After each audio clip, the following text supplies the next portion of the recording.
Flower Garland Temple. The wild boar got turned into a stone, and this is the stone and this is a rice cake, and it's covered in Jeolla-do.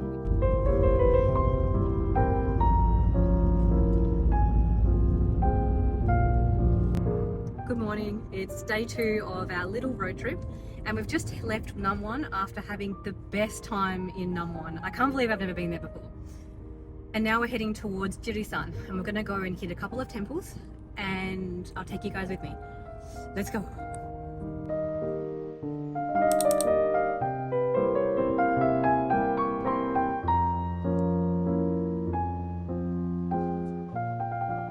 Just how old this is, these stairs, by just how steep they are. They don't make stairs like this anymore. Okay, here it goes. We made it to Hwaeomsa, which literally means Flower Garland Temple. And it's an absolutely huge temple. At the time that it was built, it was only rivaled by the size of the palace. That's how big this temple is. So it was first established in the year 544 by a prominent Indian Buddhist. As is the case with so many of Korea's cultural monuments, unfortunately during the Japanese invasion in 1593, most of the buildings were burnt to the ground. But they were rebuilt under the patronage of the Joseon kings in the 1630s. And you can see so many of the buildings that are still here today are still here from that rebuilding time in the Joseon era.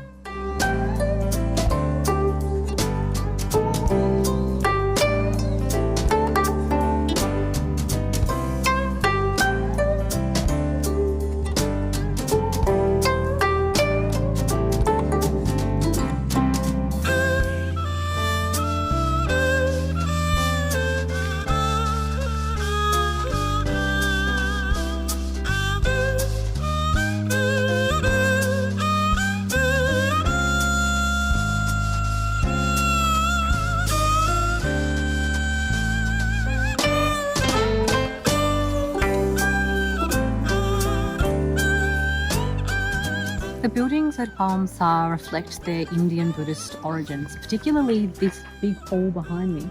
It looks 2-story from the outside, but it's actually only 1 story inside. It's really not typical of Korean Buddhist temples. Usually they're 1-story pavilions, but this one's really interesting in that it has this double roof system, which makes it look so very grand.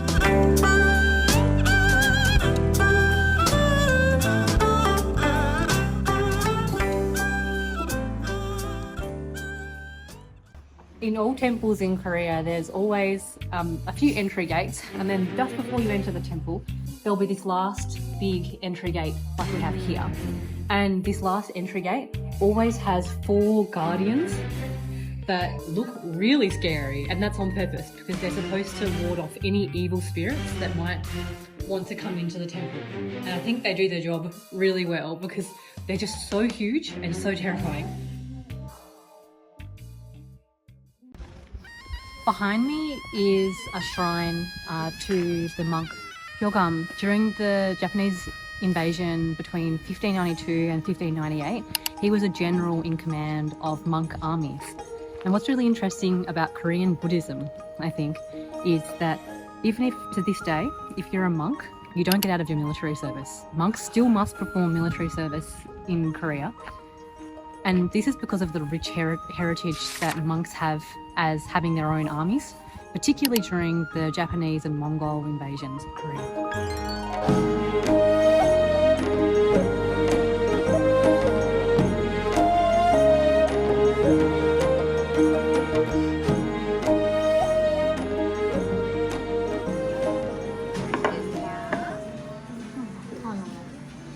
There's so much. Got some boksu with which is some like cold noodle with some fish, and kimbap. We have some egg kimbap and some like a tuna and crab kimbap. I'm really excited to eat. This looks so good, and particularly this really warm soup on one of these late autumn days. Perfect.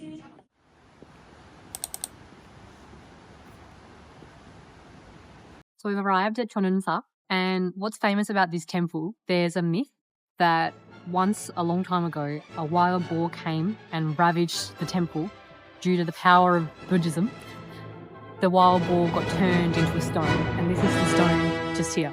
And so you can see a lot of people have written their wishes on one of these beautiful golden leaves. It costs $5 US.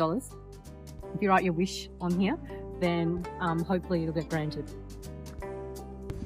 When I stayed at a different temple, the monks did a performance, which they do, it's a ritual, and they paid the bells, and it was just amazing to see. So if you do a temple stay, I think it's quite likely you'll get to hear these instruments being played by the monks, and it's really cool.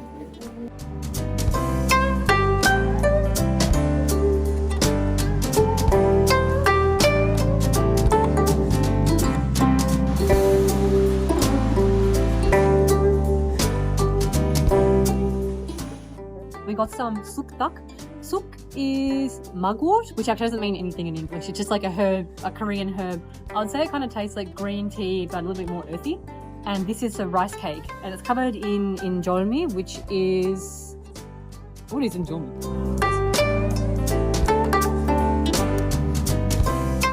Ginger mush. It's actually really good. I wasn't expecting that, because usually I prefer stock that has some sort of filling to make it a bit sweeter. As a Western person, that's sort of more how our desserts are. But this has just got like a lot of natural sweetness and sort of an earthy flavour from the suk. It's really good. I'm not sharing.